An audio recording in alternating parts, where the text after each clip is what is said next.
what I'm about to demonstrate here is a purpose for using a relay. Okay, so basically I put in a proportioning valve in this car, so it gets a signal from the proportioning valve to turn on the brake light.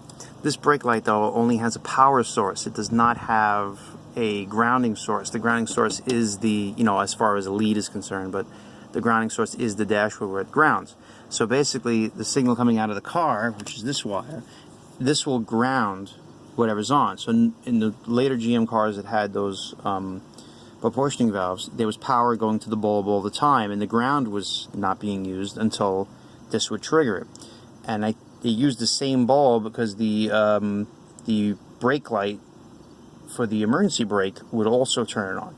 So this original thing that I had in here, I have it in the shop, but it basically fits inside there. You can't find it anymore. Can barely get the screw out, but ultimately it's very close to a brake light switch. So I bought a brake light switch, okay, and because I want the, when I pull the emergency brake, I want it to work. So that's going to end up working fine. This was a perfect replacement. It fits in the thing. It's not going to be an issue. But you see what I did here with these jumped wires. Basically, this is the power coming in, and I just spliced it off here. It really goes on the neutral safety switch. So this wire, I kept all the original wires intact because they had bullet connectors, and the bullet connector went to the back of this. The original one had bullet connectors. So I put these insulated right angle ones on because it gets close to the firewall there. So I put all these adapters on, hooked it to the relay. So the power here, okay, so this is the power source, and I use the power source, the white one, with the yellow one is the one that it turns on. So it turns on the blue when this grounds. So this blue one is going directly to this side, which goes directly to the light in there. So right now the light is on, and when I hit it, it turns off. See? So this is the emergency brake. But when I hold it closed, obviously when you're not having your emergency brake on when you're hitting the brake, when you have a brake issue. So right now, oops, I just kind of hung it up there. Instead of having it on this and going outside and grounding the wire, I just have the wire hooked up to an alligator clip. So basically right now, so long as I have a good ground, I'm going to hold that in. So see, holding it in so the light goes off, and then see, here, click. So when the brake trips, the brake proportioning valve, when it trips, it's going to turn that on. It's funny how it looks like little white dots. I'm not holding it all the way here.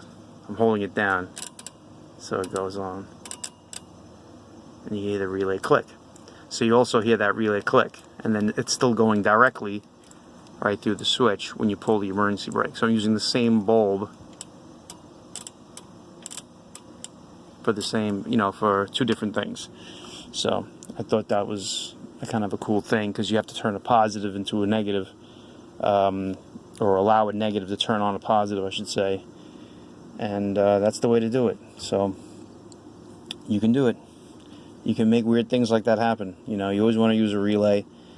If you have an option to put a brake light in, an emergency brake light for when the hydraulic pressure goes bad, it's worth putting in. If you put these aftermarket, proportioning valves, it's definitely worth doing. And if you just want to see it real quick, basically this is my dual master, and right there is the proportioning valve. And I put I got the right pigtail, I put it here, and I fished it through. I'll tie these up eventually, but that's the way to do it if you're going to utilize your, the regular bulb with, for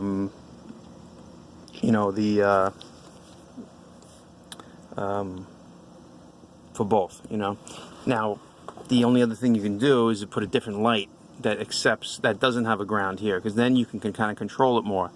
Because then what you can do is you run power to it all the time if it has two leads and the power is on with the key on, and when you don't need a relay, then you can just put both of them on the same ground.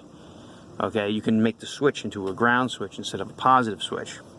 So it makes it a little easier then. That's probably why they did it later on.